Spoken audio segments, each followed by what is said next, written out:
Maayong buntag everyone, my name is Mary Joy Muana, but you can call me Joy, your tour guide that will accompany you in your visit here in Cebu City. And this is Sir Ray, our driver, that will also guide us in our way to our destination. So, welcome to Cebu! Mabuhay! So, Cebu City is the province of the Philippines, consisting of the Cebu Island and many surrounding islands. It derives its name from word Cebu, meaning animal pot. It is known to be a fishing village before industrialized through the years. It is now one of the most developed provinces in the Philippines, with Cebu City as the center of the commerce and industry. This city is the capital of Cebu. Is considered to be the oldest city in the Philippines. It is also known as the oldest settlement established by the Spaniards in the country. Found in the island are rich traces of the Philippine history left by mostly the Spaniards. So Cebu City is also called the Queen City of the South and has become one of the great tourist destinations here in the Philippines. This is the capital and the main city of the island of Cebu, and one of the oldest cities of the country. The people living here speak Cebuano, but can also speak Tagalog and English, so it's easy for you to communicate with them. People here in Cebu are open-minded towards foreigners, hospitable, patient, and very friendly.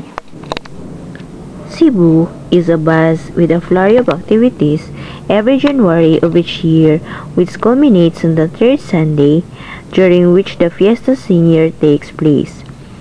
On said Sunday, the grandest and biggest of all Philippine festival takes place in the streets of Cebu, the Sinulog Festival.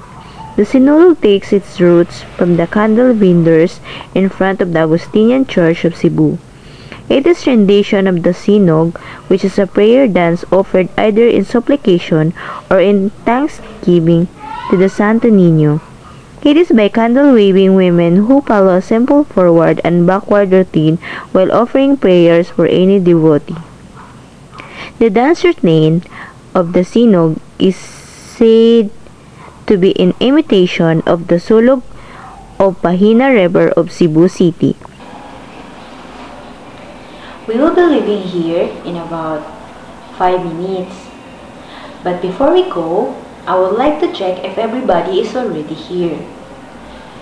Then guys, if you feel dizzy or if you are not feeling good, don't hesitate to ask them some medicine. Because you are here in Cebu, don't worry because you are safe in this place. Just bring your important things wherever you are. And don't leave it unattended. Okay, since everybody is already here and looking excited, we will about to leave now. But before we proceed to our destination, let me first invite you for a breakfast. We will going to have our breakfast at the Steakay Tabay, the Paulitos Seafood House. We are already here at Steakay Tabay. The Seafood House is an ancestral home turned into a restaurant. Give its diners a uniquely Filipino ambience. The interior design is history in itself.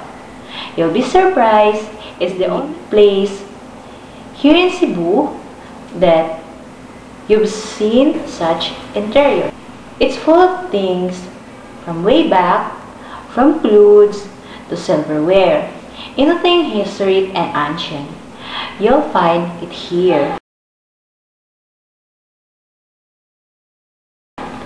So, how was the food? Did you guys enjoy the food? Anyway, we were going to visit 5 historical destinations here in Cebu City. First is in Basilica del Santo Niño. Second is Magellan's Cruise. Third is in Heritage of Cebu Monument, Lapu-Lapu Shrine. Then our last destination, Taoist Temple. So, we are here at Basilica del Santo Niño. The minor Basilica of the Holy Child, commonly known as Basilica del Santo Niño, is a minor basilica here in Cebu City, here in the Philippines, that was founded in the 16th century. It is the oldest Roman Catholic church established in the country, purportedly built on the spot where the image of Santo Niño de Cebu, a statue depicting the Holy Child Jesus, was found in 1565 by Spanish explorers led by Miguel Lopez de Legazpi. The image is the same statue given by Ferdinand Magellan to the wife of Braha Humabon as a gift over 40 years after Humabon's baptism to Christianity on April 14, 1521. It was found by a soldier preserved in a burnt wooden box after Legazpi razed the village of hostile natives. This is the Basilica Minor.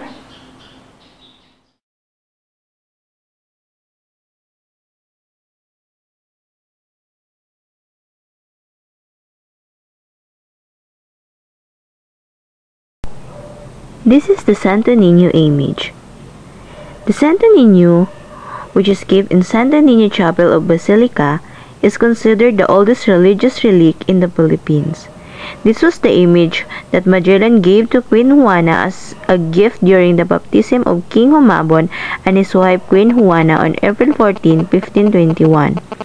44 years later, Miguel Lopez de Legazpi with Father Andres de Ordanita arrived in Cebu and formally Christianized the Cebuanos on April 27, 1565. However, they found the natives hostile and set the village on fire. It was in one of the bombed houses that Juan Camus, a soldier, found the image of the Santo Niño untouched. Since then, the miraculous image has been venerated by the Cebuanos and became the patron of Cebu. At present, the original Santo Niño, adorned with gold and precious stones, is enshrined in glass located on the left side of the Basilica altar for public veneration. This is the Pilgrim Center. The Santo Niño Friday Novena and Mass devotees keep increasing over the years and could easily fill the Basilica beyond its capacity. To accommodate this growing number of devotees who come to hear Mass in the Basilica, a pilgrim center was built within the church compound opposite of the Basilica, and Holy Mass is celebrated on Fridays, and other religious festivities are held in the open-air theater-like structure. Completed in September 1990, this open-air structure can accommodate 3,500 people and was constructed from the generous contribution from Santo Niño devotees around the world. The basement of the Pilgrim Center houses the Basilica del Santo Niño Museum. This is the Basilica del Santo Niño Museum. It houses the Santo Niño vestment in various sizes. Valuable jewelry from rings to necklaces are placed in the one display cabinet. Gifts of devotees offered to the Santo Niño for his use during his feast on the third Sunday of January. A camarera dresses up the original Santo Niño a day before the feast and during the procession in his feast day. Most of the Santo Niño's vestments are of 17th-18th century style, design and quality, including those of the priest and the collection of calices, patenas, ciborium, and vinajera. Here we are at Magellan's Cruise. Magellan's Cruise is a Christian cruise planted by Portuguese and Spanish explorers as ordered by Ferdinand Magellan upon arriving in Cebu in the Philippines on March 31, 1521. A sign below the cruise describes the original cruise is encased inside the wooden cruise that is found in the center of the chapel. Protect the original cruise from people who chip away parts of the cruise for souvenir purposes or in the belief that the cruise possesses miraculous powers. Some people, however, believe that the original cruise had been destroyed or had disappeared after Magellan's death, and the cross is a replica that was planted there by the Spaniards after they successfully colonized the Philippines. So, we're already here at Heritage of Cebu Monument.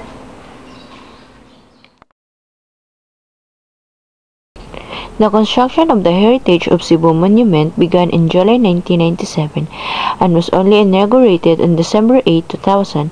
It was designed and conceptualized by the multi-awarded sculptor and Cebu's pride Eduardo Castrillo, together with donations from other private individuals and organizations. Castrillo and the late Senior Marcelo Fernan were able to fund and complete the construction of the monument. The combined cement, iron, and steel of the gigantic monolith depicts the different significant moments in Cebu's history. With the Heritage of Cebu Monument, you will also see the locals also pay tribute Cebuanos who made an impact in country's history, as the statues of former President Reyes Miño Sr. and Blessed Pedro Calungsod were included in the structure.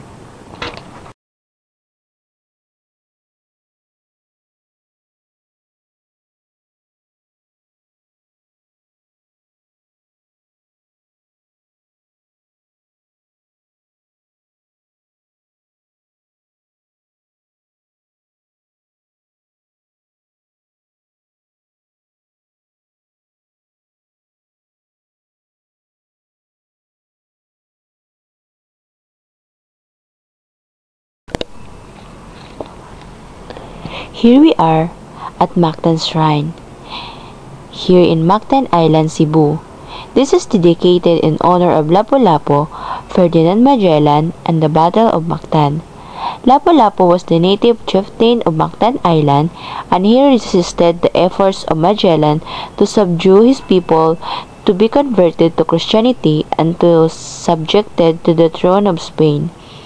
The subsequent battle in April 27, 1521, between the Spaniards and Lapu-Lapu and his men resulted to the death of Magellan. The shrine was erected on the supposed spot where the battle took place. The Magellan Monument consists of plain obelisk on whose apex rests a spear. The obelisk is mounted on a tall plinth, and plinth rests on a tripartite structure, an octagonal base on which rests a tall quadrilateral structure. Divided into two parts, the lower part is decorated with high reliefs of vases, and the upper part is pierced by narrow arches. On the monuments are the inscribed text honoring Magellan. A low fence surrounds the monument. A heroic sculpture of the chief Mactan who defeated Magellan, Lapu-Lapu, stands near the Magellan Monument. Lapu-Lapu is sculpted with great realism, stands tall, with a shield held by his left, and while a curved Campilan sword drawn is held by his right. The sculpture celebrates the readiness of the brave warrior to confront aggressors. Welcome to China! No, it's Taoist Temple here in Cebu City. Built in 1972, the Cebu Taoist Temple was built by Cebu's substantial Chinese community with an elevation of 300 meters, 980 feet above sea level. The temple is a towering, multi-tiered, multi-hued attraction accessible by 3 separate winding roads. Unlike the neighboring Po Shan Temple, the Taoist temple is open to the worshippers and non-worshippers alike. A ritual among devotees is where one prays to the gods to grant one's wish. The ritual includes washing of hands, going inside the chapel barefoot, and dropping 2 blocks of wood. If the blocks of wood are both face up, then one could make a wish.